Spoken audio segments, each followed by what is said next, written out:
Welcome to Global Insights channel, and I'm very glad today to host one of the leaders of the Agazian Brotherhood Association, Habtom Mehari. Welcome. Thank you, Alex, for having me. And you represent Eritrean opposition. So first of all, maybe we a little bit touch and understand the situation in Eritrea in these days. What's going on? I represent the Agazian movement. It's a national movement of the Tigrinya people. Today, Eritrea is a de facto nation state of the Tigrinya people, or the Tigrinya nation, and our aim is to make it a de jure or official nation state of the Tigrinya people and create industrialization, urbanization, and digitalization related to economic growth. But currently Eritrea is a closed country with many problems and a poor population. Yeah, Eritrea is you have a dictator who closes the country, who controls absolutely the media, the narrative, and isolates the people. Look, in terms of Eritrea, there's no water in the country, there's no job, there's no electricity, there's no even food in Eritrea. The country is completely isolated from the world. No internet. No internet. The economy is collapsed, and add to it, there is a swift sanction by the U.S. government. The regime is, the environment is it's an environmental disaster. So in the country, the government, the dictator is very unpopular. People are waiting for change, and change is inevitable in Eritrea. This is the situation in Eritrea. And if we are going geopolitically wise and looking on all this Horn of Africa area, what changes do we see? Iran, Russia, many superpowers trying to influence. What's going on? Yeah, look, now with all the economic destruction, it's a failed government, but the country, Eritrea, because it is the only country now that has a real organic nation. With Tigrinya, we are a nation.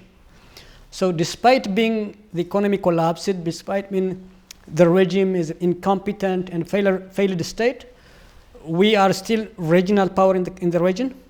Eritrea is the only country, the most stable and peaceful country in the Horn of Africa and the Red Sea, which does not have internal and external threats. So the regime is using this internal stability and peace, and the fact that there is no internal and external threat is destabilizing the whole region. It is destabilizing Ethiopia, destabilizing Sudan, Djibouti, and Somalia. So in the region, the countries like Ethiopia, Yemen, Sudan, Djibouti, and Somalia, these are fragile states. They're not currently, Ethiopia is in civil war, Sudan is in civil war, Yemen is in failed state. It's divided into northern Yemen is controlled by the Houthis, and southern Yemen is by the Sunni Yemenis. Somalia is divided into four: Jubaland, Puntland, Mogadishu, and Somaliland. So the Iranians, the Turkish, these are the regional powers that has imperial ambition. They're trying they are using this failed status to use them as a proxy to promote their imperial ambitions. And also the Russians coming, the Chinese are also doing the same thing. So the region, the Red Sea, became also a rival between the coming Cold War between the Chinese and the Americans. So this is the region. And the Eritrean dictator Isaias Afwerki is trying to associate himself now with the Iranian side. Because we see change, he's congratulating Hamas on the victory. Yeah, he's been with Iran. He's assigned himself with Iran. He considers himself as part of the resistance axis, the Iranian resistance axis. So he's really part of the Iranian ring of fire. The Houthis, the Hezbollah in Lebanon, the Houthis in Yemen, Hamas in Gaza, and the jihadists in Iraq. Eritrea, Isaias Afwerki is the only non-Muslim, non-Arab country which supports Iran, which is part of the Iranian axis. Now, Isaias is always he's anti-American imperialism. He doesn't have any ideology. His goal in Eritrea is to create his own family dictatorship like in Syria. So to do this, he has to first of all destroy the Tigrinya nationalism. The Tigrinya are a highly egalitarian society. So he has to destroy the Tigrinya nationalism, the Tigrinya civilization, and he has to create his family dictatorship in Eritrea. So in order to do this, he doesn't want the Americans, the West, to be involved in any way, to be closer in any way to Eritrea. So in 2006, the Americans also the Americans were against Isaias because he was helping Al-Shabaab in Somalia, the Al-Shabaab terrorists. So starting 2006, he became very close to Iran. And from 2006, he became very close to Iran, and very hostile to Israel. He reached with Iran together. They brought the Houthis to Yemen. The Houthis were helped by Iran and Eritrea, but nobody knows Eritrea helped Houthis to come to rise to power in Yemen. They supplied them with the supplies, with the weapons. Yeah, there was weapon smuggling, Iranian weapon smuggling. So Eritrea, the dictator was helping the Iranians. There was a ship, Iranian ship, they call it Shaviz, stayed between 2016 to 2020 in Eritrean water territorial, which was doing this and providing intelligence services to the Houthis. Israel in 2001 launched a missile and hit this ship because it was Iranian ship and was doing this, helping the Houthis. The Eritrean government accuses Israel of violating Eritrean sovereignty while not even saying anything to the Iranians in Eritrea. Not only that, the Houthis have been launching missiles. They closed the port of Eilat. The port of Eilat is not working. It's not only working. Israel is paying a lot of money, millions of dollars, to maintain this port. The Houthis closed the Eilat port. The Houthis are launching missiles against Israel, sending millions into bomb shelters. Eight of the ships, in the first launching missiles and attack in the Red Sea, 8 of the ships were attacked in the Eritrean sovereign water. The government, Isaias Afwerki, said nothing to the Houthis. We see a cooperation. It's not condemning. After someone violates your sovereignty, is a cooperation. At the same time, they accused Israel of violating Eritrean sovereignty after Israel attacked the Iranian ship. And not only that, 2 months ago, Azerbaijan ships were passing from Egypt to Dubai, and they were arrested. You know why they were arrested? Because Azerbaijan is a close friend of Israel, and it is the enemy of Iran. So Iran is completely doing whatever it wants with the help of the Eritrean regime to blackmail not only Israel, but also Israeli countries that are in good terms with Israel. Habtom, I would like you to elaborate more on the situation with the civilian war in the Ethiopia. What role is playing the Eritrean regime of Isaias Afwerki in the conflict in Ethiopia?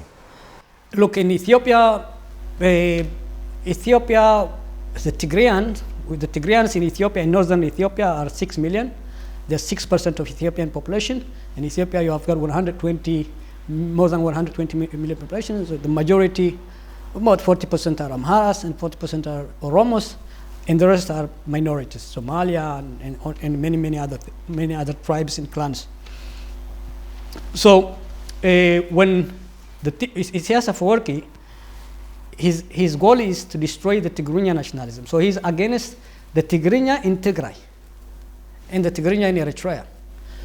He doesn't want the Tigrayans in Ethiopia. They created this federal system that allows the language and ethnic-based federalism. The TPLF, the Tigrayans, created this after they became, they ruled Ethiopia. Now, the war was started because Isaias did not want this federal arrangement. He doesn't want the federal arrangement. He doesn't want autonomy to Tigray. The federal arrangement allows this ethnic-based, language-based federal regions autonomy. Why he is against? He is afraid that this will eventually bring him down because the Tigray people in Ethiopia will maybe merge with the Eritrea. Yeah, if you develop and if the Tigrayan national identity flourishes in Tigray, then ultimately it will influence also the Tigrayan national identity in Eritrea. So ultimately he sees this as a threat. His threat to the regime, to the dictator, is not Ethiopia, is not Sudan, is not America. It's the Tigrayan nationalism and the Tigrayan people. So he doesn't want this. So when the TPLF were ousted from power in Addis Ababa, Abiy said Abiy and Isaias created a tactical alliance to destroy the TPLF. It was a tactical alliance. In 2018, it was not really a peace deal. It was a tactical alliance between Abiy, who is really afraid of the TPLF, and so he created alliance with Isaias Afwerki. Isaias Afwerki has interest to destroy the TPLF and also to destroy Tigray. So they created this alliance and they destroyed the TPLF. Now, Abiy does not have the power to dismantle the federal arrangement in Ethiopia. The federal arrangement in Ethiopia is very popular. It's very popular among the Tigrayans. It's very popular among the Oromo. And even today, it's popular among the Amharas, which was not the case several years ago. So Abiy does not have the power or the will to destroy the federal arrangement. And Isaias is forcing him to destroy the federal arrangement, and Abiy can't. So Isaias is helping now the Amhara militia, they call it Fano. Also in Tigray, after the war, the TPLF, they call it Tigray People Liberation Front, they are divided into two. Some of them are with Abiy, and Isaias is helping part of the Tigrayan TPLF. So he is using the TPLF, the faction of the TPLF and the Amhara militia against Abiy to destabilize Ethiopia. This is what he's doing in Ethiopia now. He's also, he sent about 5,000 soldiers to Somalia. He's also destabilizing Somalia. He's destabilizing Sudan. Sometimes he becomes with Burhan, sometimes he supports the other factions. He's using the Beja tribe in Eritrea, minority, to influence the Sudanese political or military system. So because he's helping now Burhan, the Sudanese army, he's also helping Iran to come and have a stronghold in Sudan. Iran is already in Sudan. They are giving them drones. They are helping the Sudanese army. The Sudanese army, together with Eritrea and Iran, is now progressing, is having control of many parts of the Sudanese territory. And look, Sudan is a different game. Yemen is very far from Israel. Sudan is very close to Israel. Imagine the Iranians are having a base, having a proxy in Sudan, and sending to Israel missiles. Or Sudan is in a border to Egypt. The Iranians, using the Sudanese border, can just blackmail the Nile, using the Nile, they can just blackmail the Egyptians, and it's a big problem for Israel. And also the US, but mainly for Israel. So you've got Sudan, you've got Yemen, and Eritrea is in its side. So basically Iran controls today the west and the eastern part of the Red Sea, and all the way from the Bab el-Mandeb to Sudan. So it's going up, and the Egyptians will not have the luxury. They will be forced to be on the Iranian orbit sooner or later. Yeah, clear. And the Eritrea is in a very strategic place, actually facing in front of the Yemen, in front of Yemen. So, we know many opposition movements in Africa, and usually all of them have a military branch or a military, trying to build a military force, usually invade the country and take over. In your case, I don't see any military plans in your opposition movement, Agazian movement, and you have no military force associated with the opposition in Eritrea. How do you plan to take down the dictator? The dictator, Eritrea is. First of all, there is no need a military, an army. You don't need war to oust the dictator. Eritrea is not like any other African countries. In many other African countries, in almost all of other African countries, they are composed of tribal clan societies. In Eritrea, we are a nation. The Tigrinya, we are a nation. We are an indigenous nation. We have an ancient civilization. We have, of course, minorities, but our minorities, they are 20. And do you speak about the kingdom of Actom, the Gez language? Starting from the kingdom of Aksum, we have a civilization. The kingdom of Aksum was reached its peak in the 7th century. We had a war 1,400 years ago. We had a war with Iran. Iran was controlling the western part of the Silk Road. The Chinese were controlling the eastern part of the Silk Road. We had a war together with Rome. We fought against the Persians and the Chinese back then.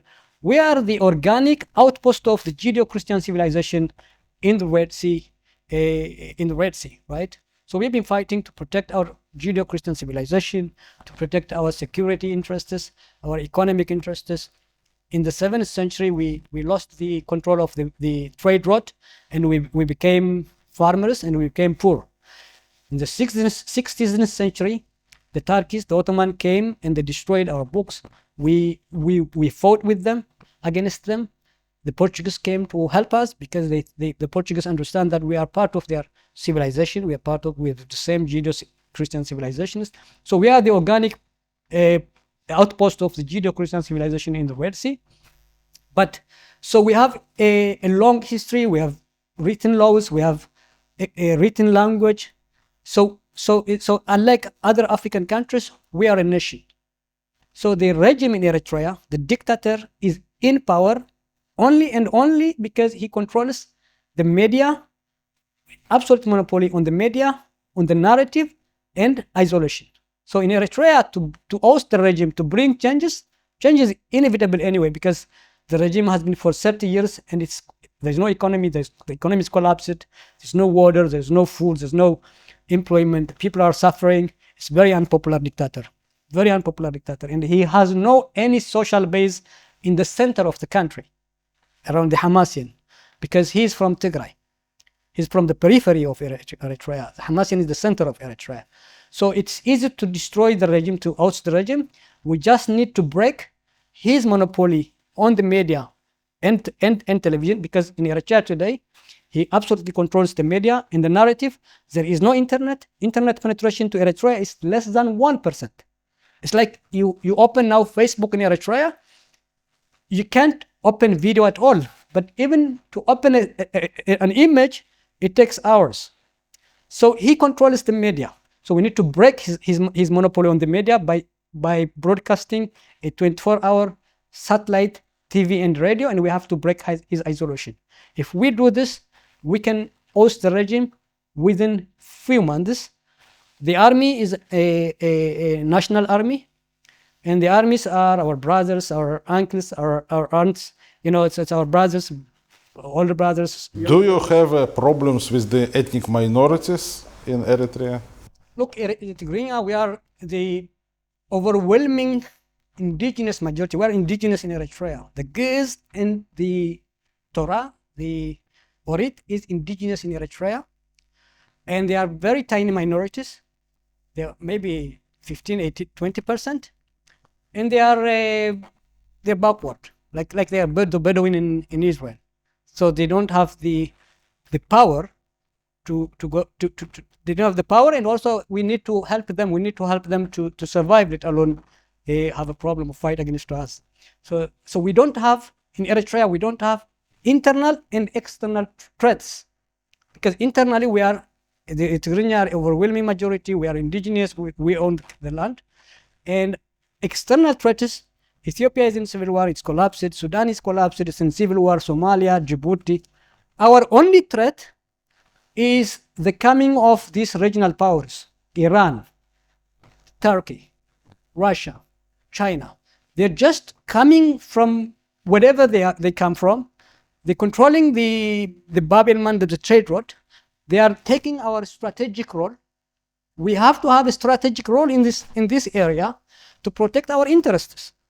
Look, the Iranians, they came from Iran. They control they just use the Houthi proxies, and they are now blackmailing us by destroying ships not passing through the Red Sea through our territory. But they are also but they also took our strategic role in that region. Like, for example, our aim is to create industrialization, urbanization, and digitalization in Eritrea. In order to industrialize our country, we need Israelis technology, we need Israelis know-how, we need Israelis science, we need Israelis capital, we need Israelis market. The same thing, we need American capital, American technology, American market. So you would like to take this closed Eritrean country today and bring it to the West, to bring the West investments. Maybe also what I'm thinking, if you have such a nice location, you have a lot of tourism, you can build new hotels there for vacation, it can be a resort destination worldwide. Yeah, we will have a resort. The Dahlak island is amazing for resort, but we're going to be a manufacturing country. But in order to be a manufacturing country, we need America. Let's say we have the ability to manufacture and we manufacture goods. We need a market. And Americans need to give us access to their market. The Europeans need to give us access to their market. The Israelis need to give us their market. In order for them to give us access to their market, to their capital, to their technology, we need to give them something. They don't give us for free. So the only thing that we can give them is protection, stability of the Red Sea. We have to make sure that we are the ones who have this strategic role to protect the Red Sea road. And the Iranians are coming and using this failed status, using these proxies in this failed status, and taking this strategic role from us. And we will not allow them to do that. We need to make sure, together with Israel, we need to make sure that we are the ones who impose stability in the Red Sea, and we have to provide the security of the Red Sea to the US, to the West, and in return, we will get their market, we will get their technology, and we will get their capital. So we're not going to allow the Iranians to use a failed state Yemen to blackmail us, but also to be a threat to our civilization. We don't want the Russians, the Chinese, the Turkish to come and use this failed status to blackmail us and to take our strategic role. We need to be the ones, together with Israel, we have the army, we are a nation, we have the army. Israel has the technology. The Saudis can do the finance. The Saudis and the Europeans and the Americans can pay the money. So we can create a stability in the Red Sea and in Yemen and make sure that there is no tribes or clans helped by the Iranians or the Turkish or the Chinese or the Russians and blackmail our interests. We're not going to allow this. Why do you need Israel to be involved in Eritrea? Oh, that's a very interesting question. That's a very important question. Look, our history is, we are Orit. Judaism was not only in the Middle East. Actually, Judaism started, Moses get the Torah in Sinai, so it's in the Red Sea. So Judaism was a civilization of the Middle East, here in Israel, and the Red Sea. Himar in Yemen was Judaism. Also the Tigrinya, we had the Orit.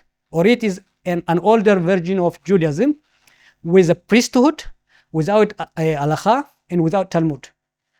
So Jerusalem is part of our history. It's part of our narrative. Our names, Moshe, Yaakov, these are Yaakov, Abraham, Isaac, these are our forefathers. Sarah, Rivka, Leah, these are our foremothers. These are part of our narrative. These are part of our identity. if the story of Israel, if the story of Jerusalem is not true, is false, so our identity, our history is false. We believe that Hebrew and Judaism are indigenous in this region, indigenous to Israel. And the Jewish have self-determination right here. Only the Jewish have self-determination right here. We have to defend our identity, our civilization, not only in Eritrea, but also here. If Israel is eliminated, we are quite sure the Arabs will come to us after Israel, because they also need to Arabize and Islamize Eritrea and the rest of us. So you see the common, let's say, interest and common history. We have a common destiny. Common destiny, yeah. With Israel. We are doomed for isolation. Israel is a majority in Israel. We are a majority in Eritrea, but we are a minority, very tiny minority in the region. Right? We are doomed to isolation together. So we have the same destiny. And also, we don't want the Turkish and the Iranians, these have imperial ambitions. We don't want them to be the only regional powers in this region. We want to diversify the power. So we have to make sure that we have a very powerful, strong Israel in the Middle East. It's our national interest. Israel is part of our national security, internal national security. So we need to protect Israel. We need to make sure there is strong Israel in the Middle East. But not only that. Look, we wanted to industrialize our country. In order to industrialize our country, in our doorstep, we have the technology, we have the know-how, we have the science, we have the expertise. We can sell to Israel. It's a good market. It's an economic interest. We have economic interest in Israel. So it's also part of our common civilization. So it's our national interest to defend, not only to remove, to get rid of the Iranians, the Turkish, the Chinese, and Russians, but we have to make sure that there is a strong Israel in the Middle East. That's why we need Israel. That's why we have to protect Israel, and that's why we wanted to create a strategic alliance, military and economic alliance with Israel, so we can have, look, for example, today, Israel depends its ammunition in the U.S. And if the U.S. gives the ammunition, Israel can go to war. If not, no. Imagine the Iranians have 600,000 active military personnel and 200,000 reserves. It's almost 800,000. Think of the Turkish. The Turkish are very close today to the Syria, right? They have the same number, maybe more, maybe less. So you need a big army, not a small army, smart army, but a big army, also smart army. So in order to have this big army, in Israel you have the demography is small. You can't have a big army with this demography and with this economy. So we need to create an alliance. In Eritrea, we have relatively cheap labor. We have abundant resource. So we can create ammunition and weapons at higher quality than the Turkish and the Iranians, but also at a very cheaper price. Right? We can also we have about 11 million Tigraeans, but we can also use the Amharas in northern Ethiopia. So we can create a big army together. I don't think Israel can create a bigger army with this demographic 11 economy. million, you means the worldwide, right? No, we can create a military alliance. No, but Tigrayan population, 11 million, that's, you mean worldwide? We have about 12 million worldwide, but in Tigray you've got about 6 million, and in Eritrea you've got about 4 million, so we have about 10 million people. So, but we don't have, in Eritrea, we can bring Amharas and Oromas to Eritrea and make them Tigrayans. Tigrean is not a race, it's a civilization, and we can bring more people and be part of our civilization. We're going to be open to immigration, right? So between Israel and Eritrea, we need to create this military industrial complex to create our ammunition, to create our tanks, to create our missiles. We need to have a very big navy that imposes stability in the region. Together we can do this. With Israel we can do this because we have the same destiny, we have the same economic interests, and we have the same security threats. That's why we are here. We try to explain to the Israelis to understand the situation, and the people of Israel and the Jewish are not alone here. They've got Tigrayans in Eritrea and northern Tigray, also the Amhara. They can create a coalition with us and make sure that we protect our common security interests and economic interests in our existence. Habtom Mehari, thank you very much for taking the time and explaining to us situation in Eritrea and in the Horn of Africa in general. It's a fascinating geopolitical game we are facing right now. Thank you very much. Thank you very much, Alex.